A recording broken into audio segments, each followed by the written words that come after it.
अध्याय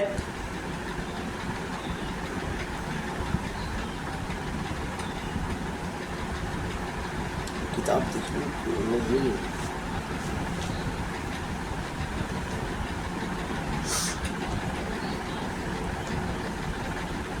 अध्याय 3 ब्रह्म ज्ञान चिकित्सा। पुस्तक का नाम है निरोग होने का अद्भुत उपाय। पेज नंबर 8 है और पाठ का नाम है ब्रह्म ज्ञान चिकित्सा। सर्वखल विदम ब्रह्म। वेद के इस वचन के अनुसार सब कुछ और सारा संसार ईश्वर है। यदि ईश्वर सब कुछ है और ईश्वर विश्वास रूपी है तो विश्वास ही सब कुछ हुआ। अतः तुम्हारा जैसा विश्वास है वही तुम हो, वही तुम्हारे सामने है और वैसा ही विश्वास, वैसा ही तुम्हारा संसार है। यदि यह ठीक है तो क्यों कहते हो कि हम रोगी हैं? यदि अपने मानने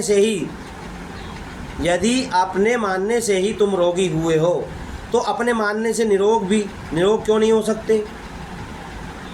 वह कभी महात्मा नहीं हो सकता जो शरीर को अपवित्र, अशुद्ध और रोगी कहता है। शरीर स्वभाव से ही निरोग और पवित्र और शुद्ध है। इस पर विश्वास रखो और नित्य इसी की भावना करो। करत करत अभ्यास के जड़मत होत सुजान, रसरी आवत जाते सिर पर परत निशान। तुम्हें हमारे वाक्यों पर अविश्वास है तब भी नित्य अभ्यास करो। नित्य सवेरे उठकर इस विषय का मनन करो कि हम निरोग हैं। अभ्यास करने से, मनन करने से भावना या विश्वास दृढ़ हो जाता है। सच्ची बात तो यह है कि केवल सूक्ष्म शरीर ही भावना में नहीं है, स्थूल शरीर भी भावना में है। जिस तरह सूक्ष्म शरीर मनोमय और कल्पना मात्र है, उसी तरह स्थूल शरीर भी है। सिद्धांत यह है कि सूक्ष्म शरीर ही दृढ़ होकर स्थूल हो जाता है, छोटा ही बड़ा हो जाता है। हमने अपनी रची हुई पुस्तक वेदांत सिद्धांत में यह स्पष्ट किया है कि जागृत की सृष्टि भी स्वप्न ही है, स्वप्नवत है। जैसे स्वप्न की सृष्टि भ्रम और कल्पना मात्र है, उसी तरह जागृत की सृष्टि भी कल्पना मात्र है। जो लोग वेदांत का मनन कर चुके हैं वे अच्छी तरह से जानते हैं कि यह सृष्टि आत्मा में, ईश्वर में है।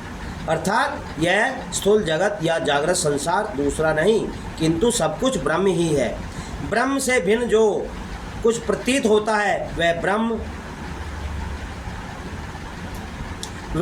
भ्रम से प्रतीत होता है। वास्तव में कोई भिन्न पदार्थ संसार में नहीं है, सब ब्रह्म है, ब्रह्म ही है। अच्छा तो यह स्थूल शरीर अन्य कैसे हो सकता है?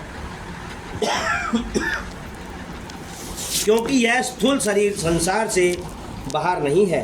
यदि सारा संसार वही निरामय, निर्विकार और निरंजन ब्रह्म है तो शरीर दूसरा कैसे हो सकता है? बोलिए सद्गुरुदेव श्री शिव मुनि जी महाराज की।